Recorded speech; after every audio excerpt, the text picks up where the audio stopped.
saya bisa simpulkan telah gagal dalam melakukan pembinaan.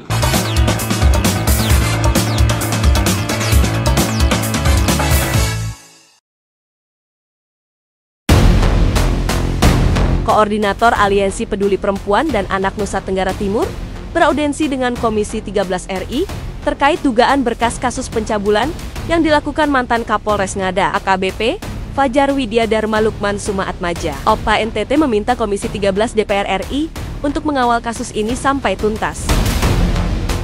Pada hari ini kita bisa bertemu pada Selasa 20 Mei pada Hari Kebangkitan Nasional hari ini.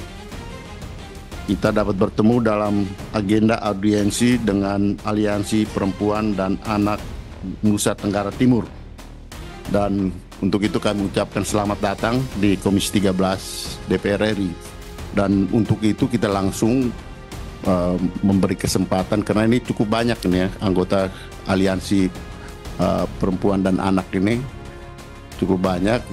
Kita minta diwakili untuk memberikan pandangan-pandangan, menyampaikan aspirasi-aspirasinya untuk disampaikan secara terbuka dan seluas-luasnya, sedalam-dalamnya, setinggi-tingginya, dan sejauh-jauhnya. Apa yang Ibu dan Bapak alami, apa yang Ibu dan Bapak lihat, apa yang Ibu dan Bapak rasakan di dalam perjuangan untuk melindungi perempuan dan anak di Provinsi Nusa Tenggara Timur. Yang terkait dengan penanganan kasus kekerasan seksual oleh ex-Kapolres Ngada ini, agar semua pihak menggunakan perspektif hak asasi manusia anak dalam hal ini dalam penanganan kasusnya.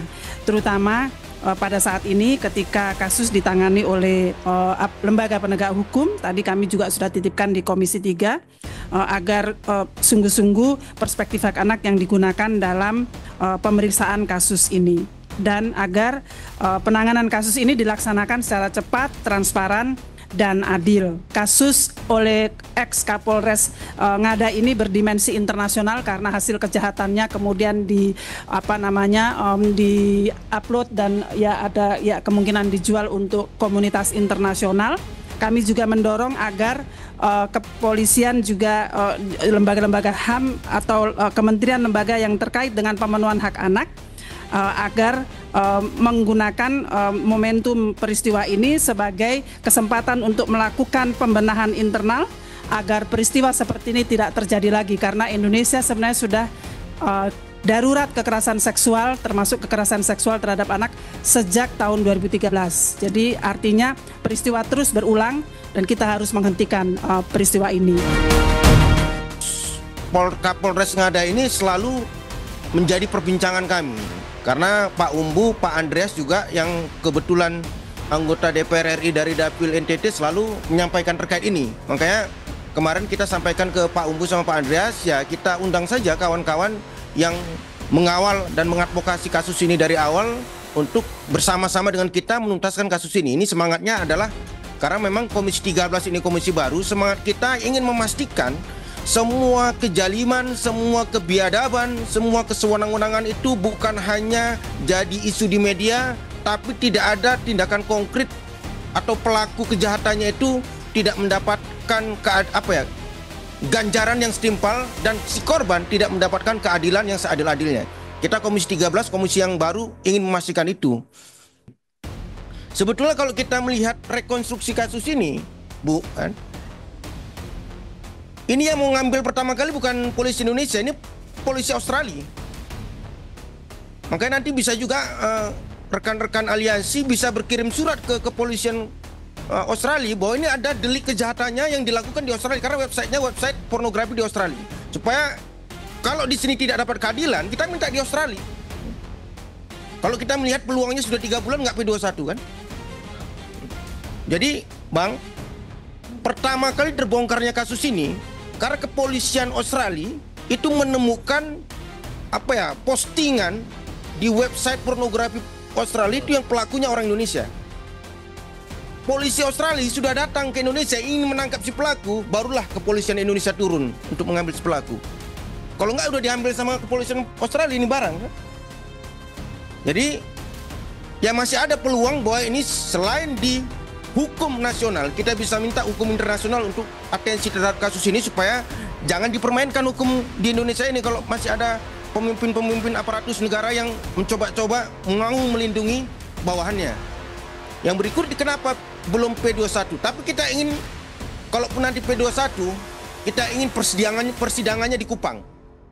Supaya seluruh rakyat NTT itu bisa mengawal kasus ini dengan seadil-adilnya. Bang, kami Komisi 13 siap masuk dalam aliansi ini. Nanti siapa perwakilan kita, apakah Bang Umbu atau Bang Andreas, masuk dalam aliansi ini. Jadi supaya kita mau memastikan bahwa aliansi ini tidak berjalan sendiri. Bahwa Komisi 13 ingin memastikan kalau diterima, ya Bu ya, nanti bagian dari aliansi adalah Komisi 13. Nanti siapa perwakilan kita, nanti kami akan putuskan. Kalau rekomendasi saya yang mewakili dari Dapil NTT, apakah Pak Andreas atau Pak Umbu kan? Dalam rapat dengar pendapat umum tersebut, anggota Komisi 13 DPR RI, DR Umbu Rudi Kabunang Esa M. Hakli mengatakan kejahatan yang dilakukan oknum kepolisian itu adalah tindakan pidana yang luar biasa. Untuk itu, DR Umbu Rudi Kabunang Esa M. Hakli meminta kepada Kapolri untuk kembali mengkoreksi perekrutan sumber daya manusia calon anggota kepolisian. Saya sejak awal mengikuti perkembangan kasus ini dan sudah menemui semua korban-korban. Ini adalah kejahatan yang luar biasa. Saya tidak mendengar ada statement dari pihak, khususnya pihak kepolisian, yang punya kepedulian terhadap perkara ini. Ini kejahatan yang luar biasa. Kenapa saya katakan demikian? Karena pelakunya adalah anggota kepolisian, yang notabene adalah orang yang diberi kewenangan yang besar. Dengan skala kewenangan itu bisa leluasa dia melakukan tindak pidana. Nah, ini menjadi masalah. Masyarakat sipil saja melakukan tindak pidana sulit diungkap jika tidak serius. Apalagi pelakunya adalah anggota kepolisian. Nah, ini yang saya mau mengajak kepada penegak hukum melihat perkara ini jangan disamakan dengan perkara-perkara lain. Ini adalah merusak masa depan bangsa dan negara. Pimpinan tertinggi Polri, saya bisa simpulkan telah gagal dalam melakukan pembinaan. Sistem kepangkatan dan jabatan tubuh Polri gagal karena saya melihat bahwa sampai bisa terjadi seorang Kapolres bisa melakukan tindak pidana sedemikian kejinya. Bayangkan memperkosa anak 5 tahun, ini kan luar biasa nih. Ini sudah bejat betul ini orangnya.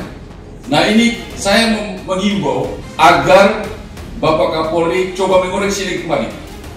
Bagaimana program perekrutan sejak awal tenaga-tenaga sumber daya di kepolisian dan lembaga-lembaga lain. Kedua, saya juga sudah berbicara dengan orang tua korban yang usia 5 tahun itu tersebut, dengan posisi bahwa anak ini diberi iming-iming, baik itu Fani bersama pacarnya, secara terus-menerus sebelum terjadinya peristiwa pemerkosaan tersebut. Jadi secara bersama-sama bagaimana mengajak berulang kali korban sebelum tanggal kejadian perkara tersebut sampai dengan sesudah kejadian perkara tersebut hampir 1-2 minggu. Polda NTT telah menetapkan pelaku kejahatan kasus pencabulan ini sebanyak 1 orang tersangka. Menurut DR Umbu Rudi Kabunang Esa M. Hakli, Polda NTT harus menetapkan 1 orang tersangka lagi yang diduga telah berperan membantu tindak kejahatan tersebut. DR Umbu Rudi Kabunang menegaskan kepada Kapolri dan Kapolda NTT untuk memeriksa ulang kasus yang diduga dilakukan oleh oknum mantan Kapolres ini karena diduga pelaku menggunakan obat bius untuk memangsa korbannya. Saya mengkritisi tentang kebijakan Polda NTT dengan menempatkan saudara Fani satu-satunya tersangka. Konstruksi hukum yang terbangun dari cerita ibu korban mengatakan bahwa bagaimana peran pacarnya si Fani bersama-sama mengajak berulang kali dari mulai sebelum kejadian, setelah kejadian tersebut berminggu-minggu. Jadi saya pandang bahwa orang mengetahui saja tidak pidana, tidak melapor dapat dipidanakan dan dinyatakan bersalah. Apalagi pacar si Fani ini yang menyupir kendaraan tersebut bersama-sama mengajak keliling kota Kupang sejak awal sampai dengan setelah kejadian tersebut. Yang lebih miris lagi, saudara kejadian tersebut, mereka itu selalu mengantar pagi, selalu mengantar malam, dan menjemput pagi. Setiap hari. Itu adalah suatu tindakan di mana dia mengkondisikan sikap psikis anak tersebut, tidak berkata-kata, tidak menyampaikan keluhannya kepada orang tua. Dia memastikan secara dekat bahwa setiap hari dalam pantauan mereka agar anak itu berbicara sampai dengan masa pemulihan kesehatan. Sampai dengan masa pemulihan kesehatan, mungkin alat vitalnya sampai sembuh dari akibat pemerkosaan tersebut. Nah, kalau ini terjadi begini, saya berpendapat bahwa dua orang ini, Fani bersama pacarnya, adalah pantas ditersangkakan. Nah, ini Kapolda NTT ini, cara lihat kita satu buku kita ini berbicara tentang hukum. Jadi saya mohon bahwa pacar si Fani ini ditetapkan sebagai tersangka. Ya, mengetahui saja tidak melapor sudah merupakan suatu tindak pidana. Apalagi merancang suatu kondisi tertentu sampai dengan 1 tahun, bahkan orang tuanya tidak mengetahui bahwa anaknya sudah diperkosa. Nah, ini menjadi permasalahan. Terus kedua, saya minta kepada Polda NTT dan Bapak Kapolri melihat dengan jelas bahwa Fajar ini melakukan tindak pidana, salah satunya adalah dengan memvideokan diri sendiri terus mengupload ke website dengan tujuan mendapat kepuasan dan dana. Saya minta kepada kepolisian dan penyidik Polda NTT untuk melakukan penyidikan lagi, untuk melakukan penelusuran dan menyita hasil daripada kejahatan tersebut. Dan juga kita berbicara tentang restitusi agar Polda juga menyita harta benda daripada Fajar tersebut untuk satu, sebagai hasil daripada kejahatan. Kedua, untuk mengantisipasi terhadap restitusi dari penggantian kerugian daripada korban yang sudah pasti secara psikis masa depannya sudah kita bisa pastikan agar hancur. Terus kedua, saya mendapat informasi dari orang tua korban bahwa dia mengetahui anaknya ditindih, ya. Bahasa orang kampung sana bilang, Pak Fajar itu di atas anak saya. Itu dalam keadaan tertidur, baik foto maupun video. Jadi orang tua ini mengatakan anak saya dalam keadaan tertidur. Nah, pola pikir saya, pendapat hukum saya adalah bahwa dalam keadaan tertidur ini patut diduga anak ini dibius. Begitu, patut diduga anak ini dibius sebelum melakukan tindakan pidana. Maka saya tidak melihat adanya undang-undang kesehatan diterapkan dalam pada pasal-pasal yang disangkakan kepada terdakwa. Nah, saya minta kepada Kapolda NTT dan Kapolri untuk melihat peristiwa ini, coba melakukan penyelidikan, melakukan pemeriksaan kepada Fajar dan kepada korban untuk dites darahnya. Kemungkinan besar apa yang menjadi dugaan saya ini agar bisa diteliti lebih jauh.